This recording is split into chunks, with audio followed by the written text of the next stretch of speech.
Hi everyone, so today I'm going to be doing a review of The Glass Arrow by Kristen Simmons. I'm also going to be giving away a copy of The Glass Arrow at the end of this video, so make sure to stay tuned for that. So this book I gave 3.75 out of 5 stars. It was pretty good, so I'm just going to explain everything that I liked and didn't like about it. But first, basically, it's a dystopian and it follows a girl who is living in the woods because in this society women are often sold for breeding rights. They're just basically property. I believe it's because in this society there is an overpopulation of women or something like that. I believe it's because it's kind of hard for male babies to come about, so I guess there's just a lot of women and they sell them only for the purpose of trying to have male children, something like that. I love the cover, and the glass arrow, you find out why it's called that later in the story, which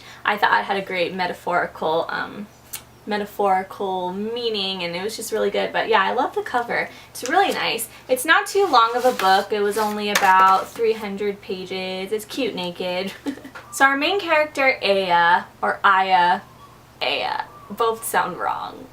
The girl, she has been living in the wild, avoiding being captured her whole life, and finally something goes wrong and she gets captured by men who want to sell her, and just off the bat you just learn that she's a very strong character. She is likable. I did enjoy her as a character. Just very strong-willed, very determined, especially through her ordeal, you know, being caught and being auctioned off to the highest bidder, whoever wants to make her his baby maker. Like, that could really, like, break a person, obviously. I mean, who wants to be sold? Actually, no.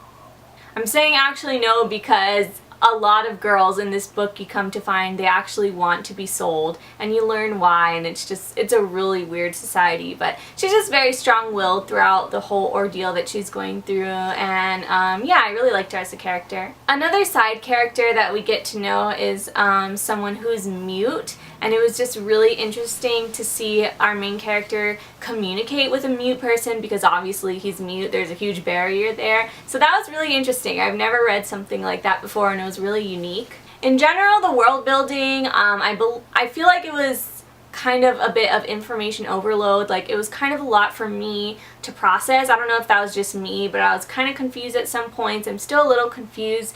It was all just very technical, and I don't know, it was kind of a little hard for me to process, but I got the general idea of it. The pacing, the beginning was kind of slow, and I think it's because you're, you know, getting into this whole new world, and the beginning you're dealing with her initial capture and being captured. So the beginning was kind of slow, but then, you know, later on in the book it definitely picks up, and the rest of the book is very action-packed and very fast-paced. I think it's not a typical dystopian. You know, typical dystopians, like, there's a main character and usually they're really badass and kick-ass and they start a rebellion, stuff like that. It's definitely not a typical dystopian structure, so I thought it was different, and it wasn't something that I read over and over and over again before. There was some problems that I had with the book though, which is why I didn't give it 5 stars. I mean, 3.75, it was still a pretty good read, but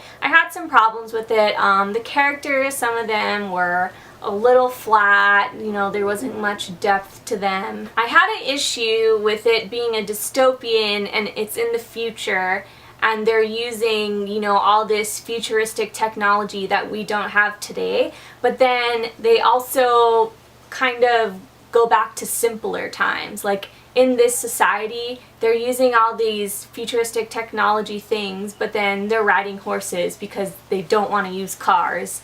So it's kind of weird. It contrasts really oddly, and I don't know, it was just really weird. Also, there are these, I guess they're kind of like the help, like they're servants kind of, and they're called pips. They're genetically modified and they look androgynous, and it was just really distracting. I'm not really sure what their purpose was in the book. Like, even they made these sounds like pip, pip, pip, pip. Like, I don't know why that was in the book.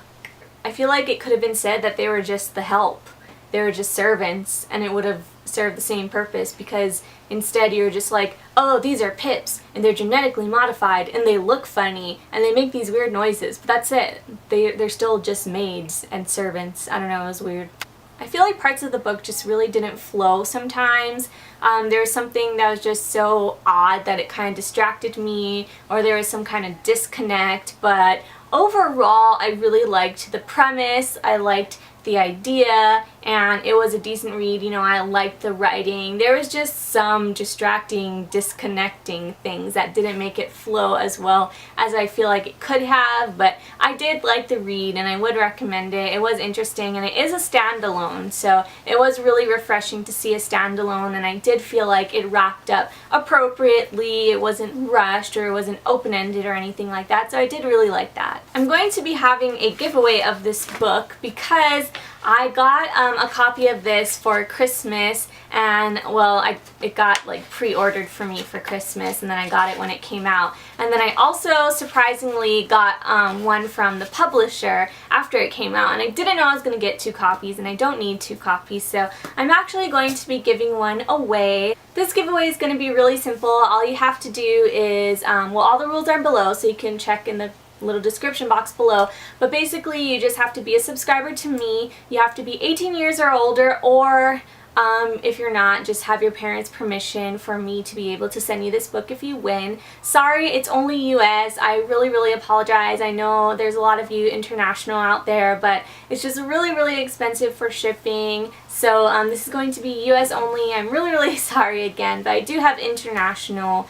You know, I had an international giveaway before, and I will again in the future, so no worries there. And then all you have to do is comment below and say enter me, and that's it. It's really simple. Please only comment once, and in a week I will pick the winner. So yeah, that's basically my review of The Glass Arrow. I did like it. Again, I gave it a 3.75 rating. You can see my full rating, or review, sorry. You can see my full review on Goodreads. So my Goodreads is also below. Thank you guys so much for watching. I hope you enjoyed this video.